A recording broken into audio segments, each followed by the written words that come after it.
Meu nome é Jaime Sandel e hoje eu vou contar para vocês a segunda parte da minha experiência no universo do MMA.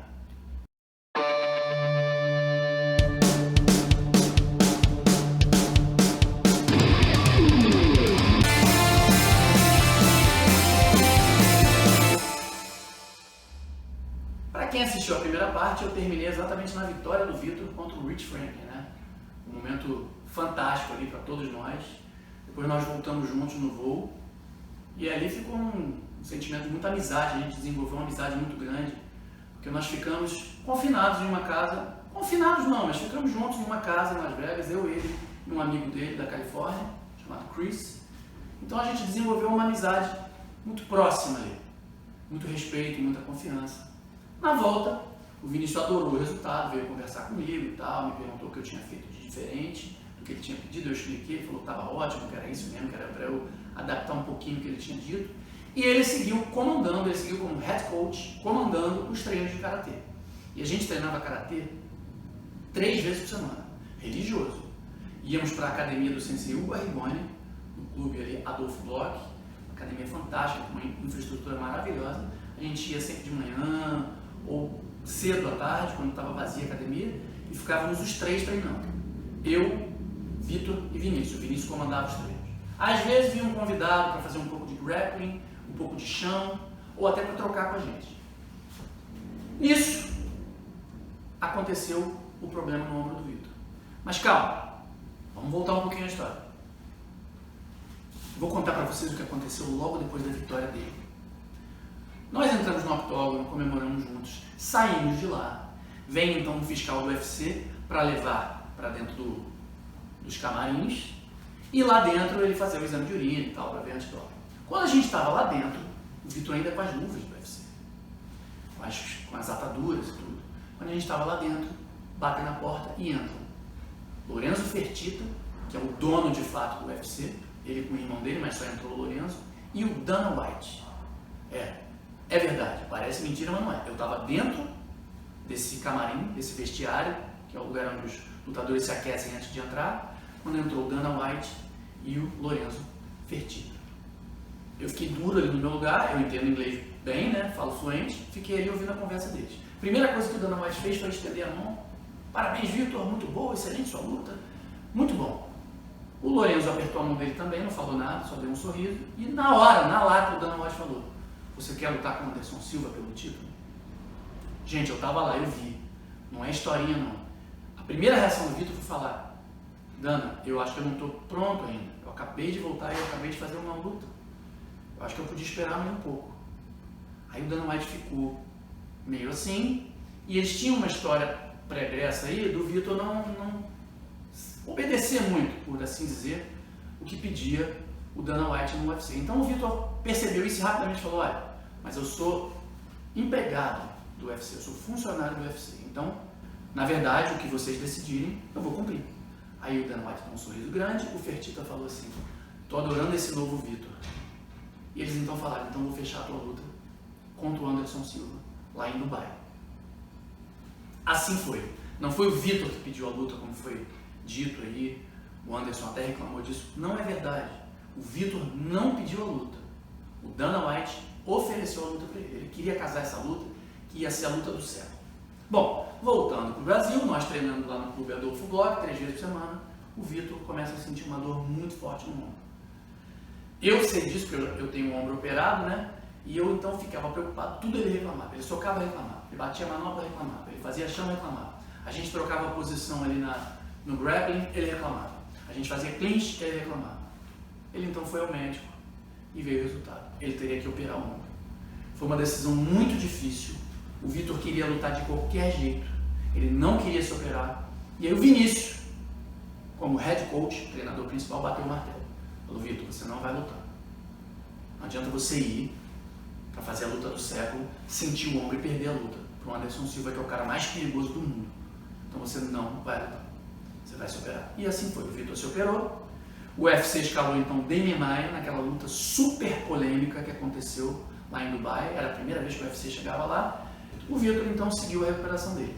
Nessa época que ele se recuperou, nós treinávamos 3 vezes por semana. Treinávamos só base, treinávamos só perna enquanto ele não podia socar, treinamos muito borracha, que é um treino que eu amo. Eu fazia borracha com ele direto, a gente botava borracha na cintura e tal, borracha na perna. A gente treinava junto, realmente. Eu visando as minhas competições e ele visando a recuperação dele. A gente começou a treinar no condomínio dele, no Santa Mônica. Tinha um salão lá que ele podia usar e a gente treinava direto. Muitas vezes só eu e ele. O Vinícius não podia estar presente sempre, então eu ia direto e a gente treinava muito assim. Foi uma época de grande troca, uma época até que o Vitor ele tem essa característica. Ele pega muita característica de quem está treinando com ele. Ele começou a se mexer até parecido comigo.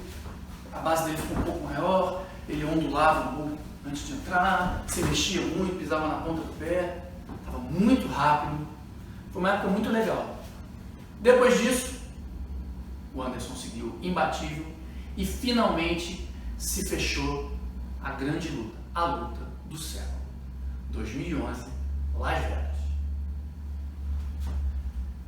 Chegamos lá, e vocês lembram, para quem viu o primeiro episódio, que eu falei que quando eu cheguei a primeira vez eu tive uma resistência muito grande? Pois é, dessa vez foi pior. Dessa vez, aquele treinador de kickboxing que não tinha ido com a minha cara, já me conhecia, me tratou melhor. Os alunos dele que viravam a cara para mim, não viravam mais a cara para mim. Mas eu tive um outro problema muito sério, chamado Ray Seth. Bom, a exemplo de 2009, eu fui sozinho também em 2011, cheio de recomendações do Vinícius, para fazer um trabalho semelhante ao que eu fiz em 2009. Seguir aquela linha que o Vinícius estava planejando e acrescentar o que eu achasse necessário para ser específico quanto o Anderson Silva. Mas eu não consegui fazer o trabalho que eu fiz da outra vez. Porque o Vitor agora estava morando em Las Vegas, então a gente não dividiu mais a mesma casa. Eu fiquei num apartamento com César Mutante, que depois virou meu grande amigo. Várias histórias para contar que depois eu vou contar. E eu não conseguia ter o mesmo acesso a ele. E o Ray Seth, esse Ray Seth, que é uma lenda do kickboxing e do K1, ele morava pertinho do Vitor. Então ele começou a ter uma influência muito grande sobre o Vitor. E ele simplesmente me descartou. Ele não me via como, me enxergava como nada. Karatê, não sei quem é esse cara, que se dane. Eu então tinha que fazer um trabalho com o Vitor, a revelia do Ray Seth. Então eu tinha que pegar o Vitor ainda gostava muito de mim, ele pegava e falava pro Ray Seth, não, agora o Jaime vai ficar comigo um pouco. Mas sempre sob o olhar crítico do Ray Seth, que não entendia. Eu fui ensinar um DI de 15 anos que ele não entendeu, falou, não, jab, de contra-ataque, eu falei, não é contra-ataque. Ele nem entendia do que eu estava falando. Eu não estou falando mal dele, ele é infinitamente melhor do que eu na trocação. Só que de karatê ele não entendia. Então ele queria sempre, a visão dele era de fazer um trabalho de kickboxing. E o meu trabalho era diferente, de karatê, então foi muito difícil para mim. Foi a viagem mais difícil de todas. Resultado, quando chegamos no último treino, eu estava muito incomodado com isso, conversei, desabafei pra caramba com o César Mutante, e o Mutante falou para mim, Jaime, conversa com o Vitor, só que eu fiquei naquela e eu não quis conversar com ele para não criar um racha dentro da equipe às vésperas da luta. Bom, chegou a semana da luta, na quarta-feira o Ray Seth puxou um último treino, e no final ele reuniu todo mundo e perguntou o que cada um tinha para dizer. E cada um foi dando a sua opinião. Quando chegou na minha vez, eu falei para ele, Vitor, só quero te dizer uma coisa, porque eu tinha acabado de ver o sparring do Vitor, ele fazendo com um rapaz, um kickboxer, que foi trazido para fazer sparring com ele. Eu fiquei olhando. Eu falei, Vitor, se o Anderson levantar a perna para te chutar, você protege o rosto. Esquece aqui embaixo as tuas pernas, você protege o rosto, porque ele é muito perigoso. E ele pode virar a perna a qualquer momento para chutar o seu rosto. Mas logo em seguida o Ray Seth falou um monte de coisa e tal, passou por cima de mim e ele não fixou essa informação. Chegou no dia da luta e infelizmente aconteceu o que todo mundo viu. E eu vou contar agora dos bastidores. Eu estava sentado na primeira fila, olhando a luta, e o Vitor começou muito bem, fazendo exatamente o que a gente tinha treinado. Ele chegou a dar um guiaco aqui com um sobrepasso. Infelizmente o Anderson não conseguiu esquivar. Mas ele estava muito rápido, Vitor. Aquela luta era dele, ele estava muito rápido. Aí o Anderson na hora caiu no chão e o Vitor estava com tanta raiva dele que ele deu um soco e errou. Ele podia ter entrado na guarda batendo, mas ele deu um soco tão forte que ele errou e chegou a virar de costas pro Anderson, no chão. Tanta raiva que ele estava. Quando eles se levantaram, ele cometeu um erro gravíssimo que eu sempre falava para ele não fazer. Eu falava, Vitor, 3 segundos no máximo. 1, 2, 3, sai fora. Não fica parado mais do que 3 segundos. Ele ficou. Ele parou na frente do Anderson. Aí o Anderson, que é um gênio, não precisa de mais do que 3 ou 4 segundos, calibrou a distância, fez que ia chutar embaixo, que não se enganem, aquele chute teve muito mais técnica embutida do que um simples magueri ou um chute frontal. Ele subiu como se ele fosse chutar na barriga. Essa foi a sutileza. E o Vitor se encolhe para receber o chute aqui. E ele então sobe o pé e pega na ponta do queixo. Um movimento genial de um gênio da luta. Eu fiquei arrasado porque o Vitor tinha tudo para ganhar essa luta. Agora, na minha opinião, sabe aonde exatamente foi que o Anderson ganhou dele? Foi antes da luta. Aquelas provocações todas que ele fez, no dia da pesagem, eu estava do lado do Vitor, quando ele foi se pesar, eu fiquei parado do lado do palco, ele entrou. Quando o Anderson botou a máscara, o Vitor ficou ensandecido. Ele saiu dali muito irritado. Muito irritado. Até então ele estava de boa. O Vitor é um cara fantástico, super bom coração, ele não tem raiva de ninguém que vai lutar com ele, mas aí ele ficou com raiva. E quando ele ficou com raiva, quando a raiva entra, a lógica sai, a razão sai. Então foi ali que o Anderson genialmente conseguiu mexer com a cabeça, deixar o Vitor muito irritado, e isso prejudicou o Vitor lá na luta. Depois disso ainda fiquei um bom tempo com ele, mas eu vou contar nos próximos episódios aí dessa série. Nessa viagem aconteceu um episódio muito interessante, que eu nunca falei publicamente. Eu contei para algumas poucas pessoas, mas eu nunca falei publicamente disso, vai ser a primeira vez hoje. Já era o finalzinho do camping, a luta contra o Anderson já estava se aproximando, aí estávamos eu e o César Mutante, tínhamos acabado de treinar na academia do Randy Couture, na Extreme Couture, quando o head coach dele, o treinador principal, veio falar com a gente.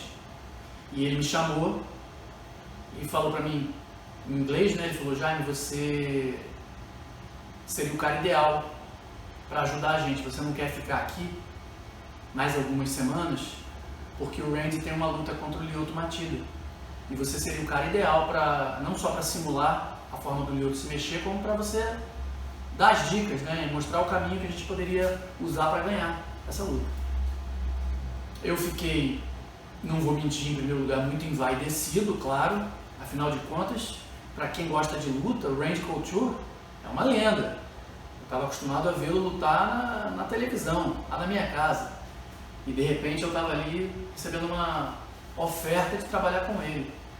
Eu fiquei envaidecido, claro, meu ego deu aquela inflada, mas eu rapidinho voltei para a realidade e eu respondi para ele, eu agradeci, falei: olha, muito obrigado, me sinto muito honrado com o convite, mas eu não posso aceitar. E ele perguntou: por quê? Eu falei: olha, o pai do Lyoto é meu técnico há muitos anos na seleção brasileira e tem uma influência muito grande no meu karatê, uma influência positiva. Os irmãos do Lyoto são muito meus amigos. O Lyoto eu conheço, ele realmente nunca foi um amigo próximo meu, mas o Take e o Shinzo sempre foram amigos próximos meus. Em todas as nossas, a gente já viajou para vários países juntos, lutamos juntos. Então a gente tem uma proximidade muito grande. Então eu não poderia fazer isso, eu não poderia treinar ninguém contra o Lyoto, sendo que eu sou tão próximo assim dos irmãos dele e do pai dele. O pai dele é meu técnico há muito tempo. Ele então entendeu, ele falou: nossa, claro, eu entendo, me desculpa, é uma situação muito difícil realmente, deixa pra lá então. Depois o César Mutante ouviu, né, mas ele não falava inglês tão bem na época. Hoje em dia ele é fluente, mas ele não falava tão bem. Eu traduzi para ele o que tinha acontecido, ele ficou doido. Falou: Jaime, você tem que ir, você tem que treinar ele, vai ser a sua grande oportunidade. Mas eu preferi não ir e tenho muita alegria de ter tomado essa decisão, exatamente por esses motivos que eu falei. Como é que eu ia treinar? Tudo bem, existe o lado profissional? Existe. A gente quer ganhar dinheiro, claro. Lógico que eu ia ganhar dinheiro, eu ia ganhar projeção, mas eu acho que na minha cabeça existe um limite. Existe um limite entre a parte profissional e a parte pessoal. E eu senti que ali eu atravessaria muito esse limite se eu decidisse treinar o Randy Couture contra o Lyoto, que era o representante do karatê, que eu era muito amigo dos irmãos dele e o pai dele meu técnico. Então eu decidi não treinar o Randy Couture e foi a melhor decisão que eu tomei, eu acho. E na luta do Randy Couture dá pra ver o César Mutante entrando com ele no corner, porque aí o César Mutante então foi chamado depois já que ele estava treinando comigo quase todos os dias, e ele passou algumas coisas de karatê pro Randy Couture também. E o César Mutante foi, é claro que ele estava certíssimo de ir, ainda bem que ele foi. Então essa história é um episódio interessante dessa viagem de 2011.